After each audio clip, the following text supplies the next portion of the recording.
It's a time for... which one shall I open? Oh, it's like my birthday with a package from China. So let's go.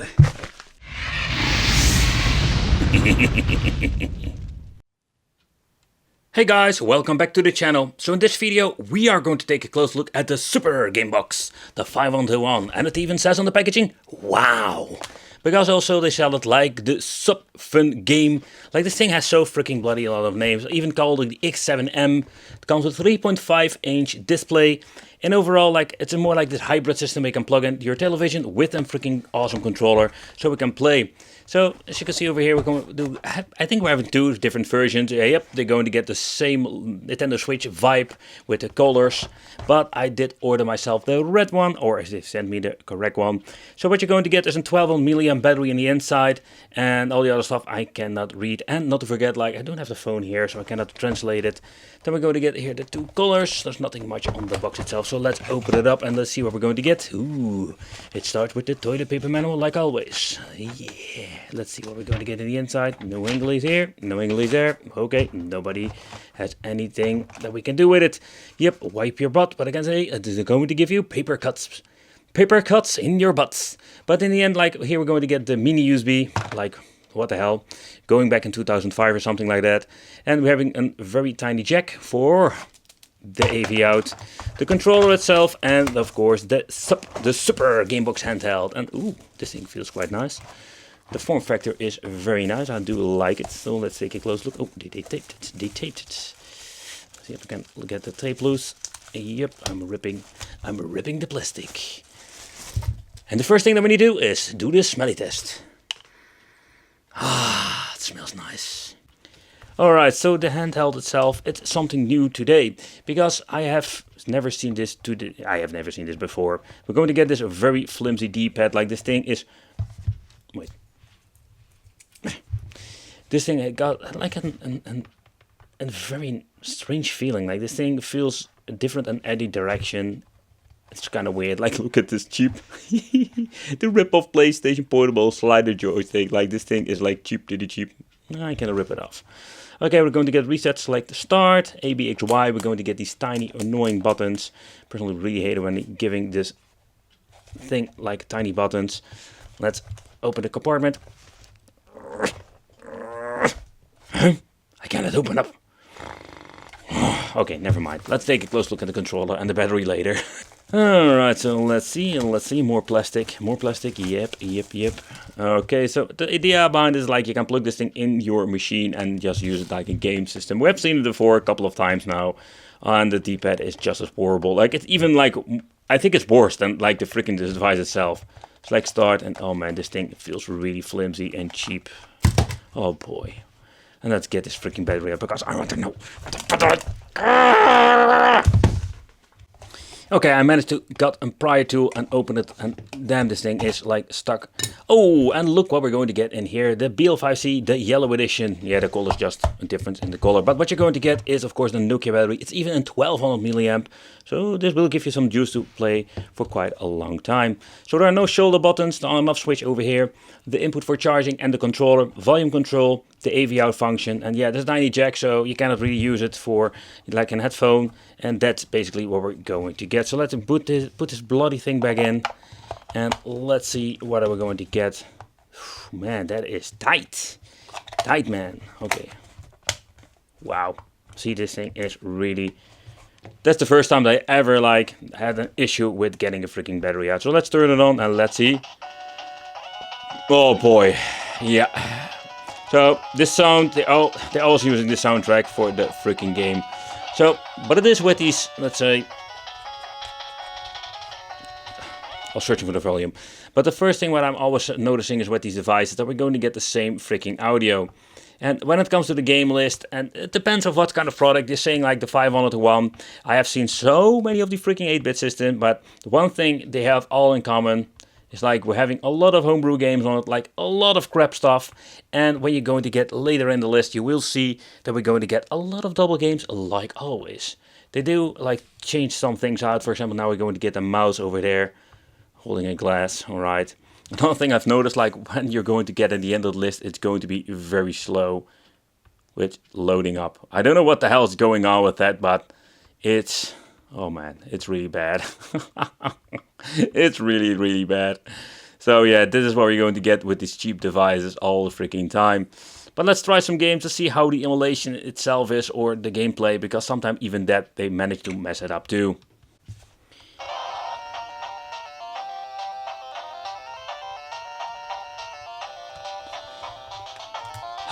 The first thing that we're going to do, will this be improving it? No, it still give me quite a glare. That is always the thing with these freaking devices, the glare.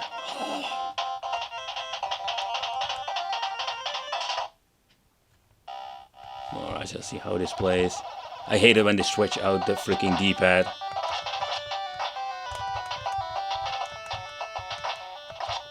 Okay, let's see. I must say that it is not super bad when it comes to the playability with the analog stick. So let me guess, what's the turbo button? Okay, so they use the X and the Y for turbo. Come on, bring it on.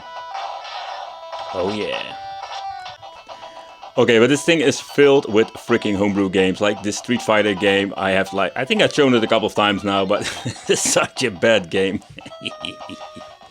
And I think they should even put it on a cartridge nowadays, so you can basically play it on your regular NES. Like, how crazy is that? Oh crap, I am Chun-Li. I have no idea how to do any moves. Oh, man. Let me know in the comments, did somebody actually like really play this? I started with my Mega Drive.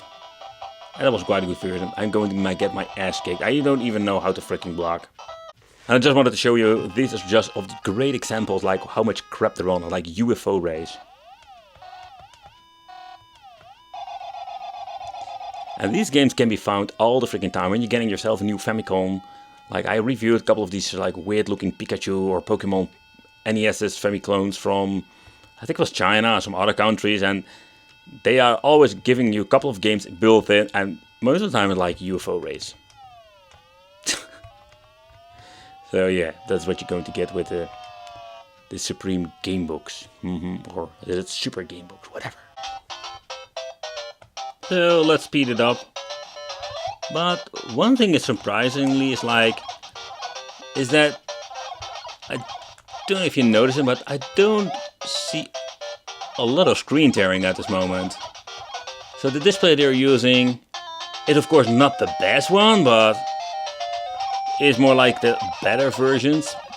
The funny thing is like the recording part, I'm looking at it from an angle and everything has no details, you know, like that's what you're going to get with these cheap devices most of the time.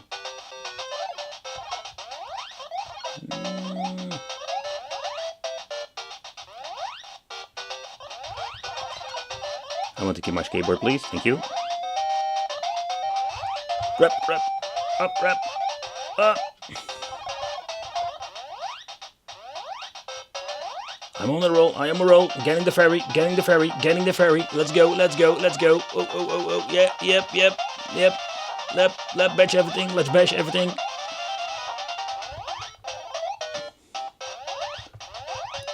I can do it. I can do it. I can do it. I can do it. Yeah! Alright, so let's try the D-pad to see how responsive it is. Okay, so that's a fact, like it is responsive, because with cheap D-pads you cannot really do that. Long live turbo buttons. So that part seemed to be working just fine. Okay guys, so let's take a close look at the TV out functionalities. The downside is, if you want to play alone, you need to use the handheld. Even you wanted to use like a game system. Now, let's say the quality of the AV out cable, it's not really bad. I see my share of shitty TV outs and with a lot of interference, but even on an LCD display I'm having here, not bad at all. Okay, so let's try the two-player configuration. Alright, so everything seems to be working just fine. Let's use double Sub-Zero. Oh, this thing is so bad. I'm getting Striker. I find it such a weird game. But I find it a little bit bummer if you just want to use a controller and use this thing like a game system, want to play like this. That is absolutely not possible. So it's absolutely like a play to configuration this way only. There's no way of setting it up. So you can see that seems to be working just fine. I didn't move, but I didn't see anything happening. Alright. But yeah, Mortal Kombat 4 for the NES, such a great game. I think it can also be bought like on physical cartridge, so you can play it on your NES. But okay, so what I do like about this thing is actually it comes with a pretty okay display, and not to forget the replaceable battery. And what I also like is the form factor, because this thing is quite comfortable to play. It's not like really portable anymore, like we have seen like these mini Game Boys. Those are like way portable than this bad boy. But overall I must say like, it's not that bad at all. It's not that bad.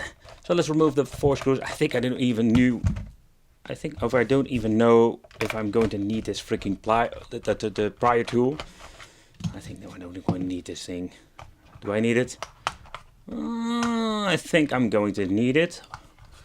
Or I'm having a brain fart. Yeah, I need the freaking prior tool because I need to get the battery out. Because the battery is so stuck in this freaking thing. Let's see.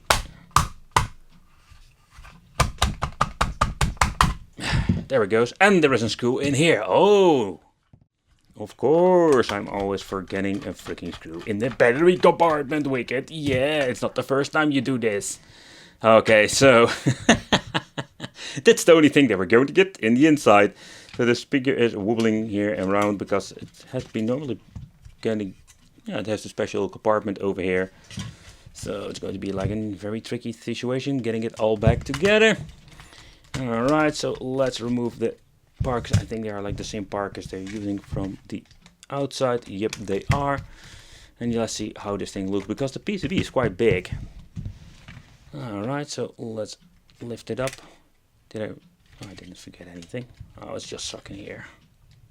Ah, that's the reason why I couldn't get my freaking mainboard out, because the freaking joystick was stuck. Totally forgot about that bad boy. Alright, so let's take a close look at this gigantic PCB. They're using the cheap translucent membranes, but they were responsive. Here we're going to get the display itself. What is always like convenient that we can remove it over here. So I was wondering, like, can you use these things in another handheld? Not if you want to, because these things are not really great.